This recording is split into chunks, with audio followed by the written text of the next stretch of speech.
आता अलीकडची मोबाईलची दुनिया आहे. नुसती मोबाईलची दुनिया नाही तर ती अँड्रॉइड मोबाईलची दुनिया आहे.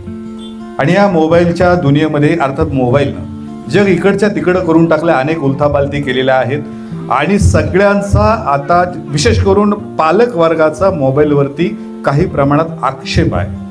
तर मला तुमच्याकडनं ही माहिती जाणून घ्यायला आवडेल की मोबाईलचा विद्यार्थ्यांच्या आयुष्यावरती सकारात्मक परिणाम आहे की नकारात्मक आहे, आणि सकारात्मक असेल तर तुम्ही तो कोणत्या पद्धतीनं सकारात्मक करताय, आणि नकारात्मक परिणाम जर म्हणाल तर त्याबाबत तुम्ही काय सांगाल? टाळणं पण शक्य नाही. मोबाईलच्याच बाबतीत जाऊ आपण, टेक्नॉलॉजी आहे त्याच्यामध्ये. म्हणजे 1000 शिक्षकांना मिळून जेवढी माहिती असं एकत्रित केलं त्यांचं ज्ञान 1000 शिक्षकांना, त्याच्यापेक्षा जास्त डाटा एका मोबाईलमध्ये असतो. आणि जर त्यातून घेऊन शिकणं इतकं जर सहज सोपं असेल तर विद्यार्थ्यांना तिथून आपण टाळू शकत नाही. जग तंत्रज्ञानावर पुढं चाललं आहे. आपल्या मुलांना आपण तिथं त्याच्याकडे पाठ फिरवायला लावू शकत नाही. जिथं अतिरेक होतो किंवा हिताचं सोडून इतर गोष्टींकडे जिथं विद्यार्थी वळतो तिथं आपलं कंट्रोल पाहिजे. आम्ही ते कंट्रोल चांगल्यापैकी ठेवलं आहे आमच्या शाळेने. एकदाच आम्हाला एक हे आली होती, तक्रार घरी येऊन आली होती की व्हिडिओ गेम असतात ना, गेम वेगवेगळ्या ते पाहिले जातात मुलांकडून आणि कार्टून व्हिडिओ पाहिले जातात.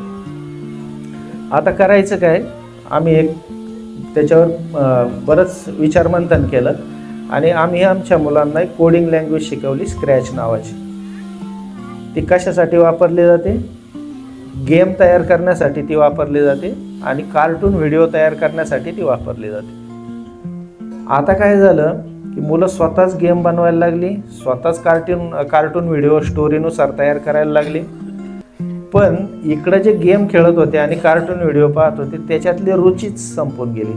ती काही समोर आली की त्यांना वाटतं की हे असं बनवलेलं आहे, त्याला काय अर्थ आहे. अच्छा, म्हणजे सरांनी मोबाईलला लोकांनी आक्षेप घेतले, पण सरांनी मोबाईल मधल्या टेक्नॉलॉजी विद्यार्थ्यांना काही ॲप तयार करायला शिकवलं. त्यामुळं विद्यार्थी मोबाईलचा एक भाग बनलाय, हे तुमचं विशेष कौशल्य म्हणावं लागेल. आता आपली देशातली पहिली शाळा टी फॉर एज्युकेशन या संस्थेनं तिला मानांकन केलेलं आहे आणि शासनानं निश्चितपणाने तुमचं कौतुक केलेलं असणार आहे, तुमची दखल घेतलेली असणार आहे आणि तुमच्याकडनं सरकारला काहीतरी अपेक्षा सुद्धा असणार. तर सरकारने तुम्हाला अशा काही जबाबदाऱ्या दिल्यात की बाबा सर तुम्ही जर इतकं मोठं काम करतायत तर आपल्या महाराष्ट्राची, आपल्या देशाची, आपल्या पुणे जिल्ह्याची एज्युकेशन पॉलिसी कशी असली पाहिजे, त्यासाठी तुमच्याकडनं काही डिमांड केलेलं आहे का सरकारने? म्हणजे सरकार पातळीवरून नक्कीच फार सकारात्मक प्रयत्न सुरू आहेत आणि काहीतरी चांगलं करायचं आहे हा सगळ्यांचाच उद्देश आहे, असं आम्हाला तरी एक शिक्षक म्हणून काम करताना दिसतंय. तुम्ही सांगितलं तसं की ही पहिली शाळा आहे, सरकारी शाळा पहिली आहे की जिला जगातल्या टॉप 10 मध्ये मानांकन मिळालं. आंतरराष्ट्रीय दर्जाचं काम काय आणि आपण तिथपर्यंत त्याच्या कुठं आहे नेमकं आपण हे पाहूयात. कुठल्या लेवलवर बाहेर पडतोय ते तरी कळत. आणि त्यानंतर एक कम्युनिटी तयार होती, त्या कम्युनिटीच्या माध्यमातून जगात काय काय चाललंय आपल्यापर्यंत ती माहिती मिळेल आणि त्या गोष्टी आपण इथं कशा वापरू शकतो याचाही एक अंदाज येईल आपल्याला. म्हणून त्याच्यामध्ये सहभाग घेतला होता. पण सहभाग घेतला, प्रत्येक टप्प्यामध्ये आपण पुढं जात राहिलो आणि एक दिवस असा आला की मेल आला की तुमची शाळा टॉप 10 मध्ये शॉर्टलिस्ट झालेली आहे म्हणून. मुलाखतीला पण बोलवलं होतं, शॉर्टलिस्ट पण झाली. आता 10 मध्ये आली. खाजगी शाळेला कोण पुढे येऊन मतदान का करेल हा विषय असतो ना. सरकारी शाळा म्हणजे आपली शाळा आहे असं वाटतं सगळ्यांना, किंवा ती एक सहानुभूती पण असते. आणि दुसरी गोष्ट, भारताची एकच शाळा आहे जगात, आपला भारताची शाळा जिंकली पाहिजे ही पण भावना आपलं देशप्रेम होतं जागा अशा. नक्कीच नक्कीच तुम्हाला ते सर नक्कीच त्यामध्ये तुम्ही सक्सेस झालात. पण मला फक्त एकच विचारायचं होतं की सरकारने तुम्हाला नेमकी काय जबाबदारी दिलेली आहे का? हा, मी ते त्या मुद्द्यावर येत होतो की ह्या सगळ्या गोष्टी घडल्यानंतर मी जे पूर्वी सांगायचो की पालक, शिक्षक, विद्यार्थी आणि सरकारी यंत्रणा या सगळ्यांना कॉन्फिडन्स येणार म्हणलं याच्यातून. मला विचारलं होतं मुलाखतीत की याच्यात तुम्ही टॉप 10 मध्ये यायचं तर कशासाठी यायचं.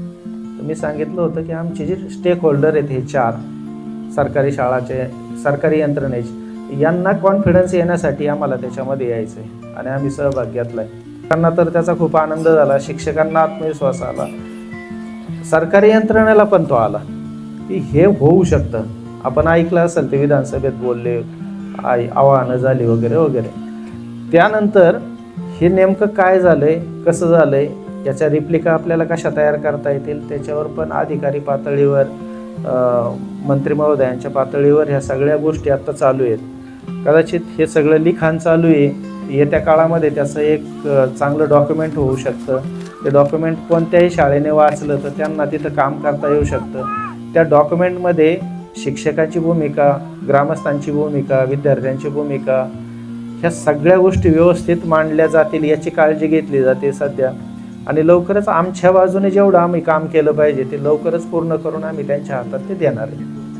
काम करण्याची ऊर्जा आणि ताकद, असा कोणता क्षण तुमच्या आयुष्यात आला की त्या क्षणाच्या आधारावरती तुम्हाला असं वाटलं की शिक्षणाच्या क्षेत्रामध्ये आपण भव्य दिव्य असं काम केलं पाहिजे, आणि त्याबाबत असा कोणता अविस्मरणीय क्षण तुमच्या आयुष्यातला आहे? क्षण नाही आहे कोणता की इथं टर्निंग पॉईंट मिळाला वगैरे असं, आणि म्हणजे मला तर तसा कधी आठवत नाही. पण शाळेत ज्यावेळेस आम्ही जातो, आमच्या समोर आम्ही मुलांना पाहतो, ही प्रेरणा सगळी मुलांच्यातून असते. कारण ती आमच्यावर विश्वास ठेवून शाळेत आलेली आहेत, तर कुणी दुसरा जबाबदार नाही. आपल्याला एक चांगलं माहिती आहे की विश्वास ठेवून जर कुणी आपल्याकडे आला, आपल्याकडे एक मन आहे बघा, एखाद्या दुश्मनाने जरी विश्वासाने खांद्यावर मान ठेवली तर आपण त्याला धोका देत नाही कधी.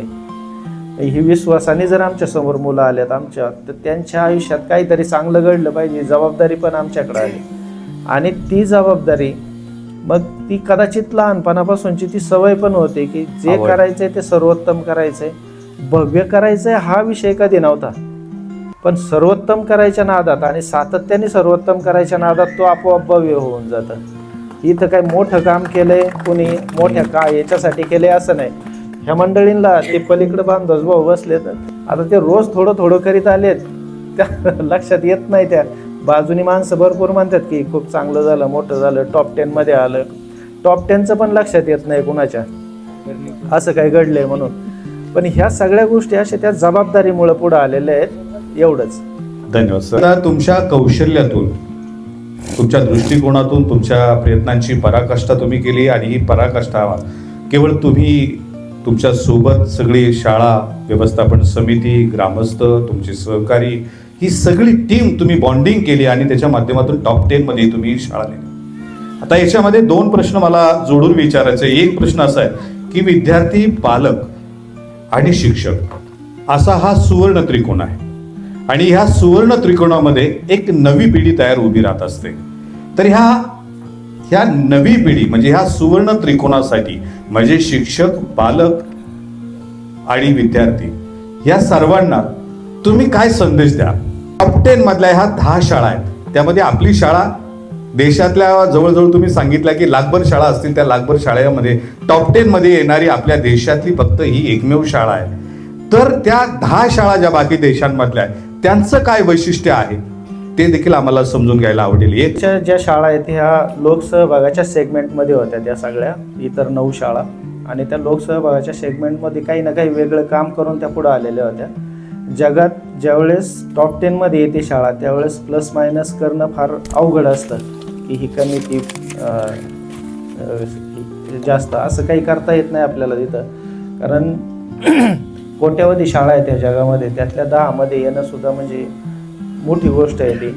तर त्या शाळांमध्ये लोकसहभागाच्या पातळीवर त्यांनी जे काही काम केलं ते त्यांनी निश्चितच चांगलं केलेलं आहे. फक्त त्यांच्यात आणि आपल्यात एक फरक आहे, राहिलेल्या 9च्या 9 शाळा ह्या खाजगी शाळा आहेत, आणि एकमेव आपली शाळा सरकारी शाळा आहे की जी खरोखर लोकसहभागातूनच. याचं तर निश्चित भारतवासियांना कौतुक आहे सर की ज्या सरकारी शाळांकडे वक्र नजरेनं समाजाला बघण्याची सवय लागली होती त्या सरकारी शाळेनं टॉप 10 मध्ये यावं, हा भारतीयांना आत्मविश्वास वाढवणारी ही घटना आहे. त्याबद्दल मी तुम्हाला शतशः धन्यवाद देईन.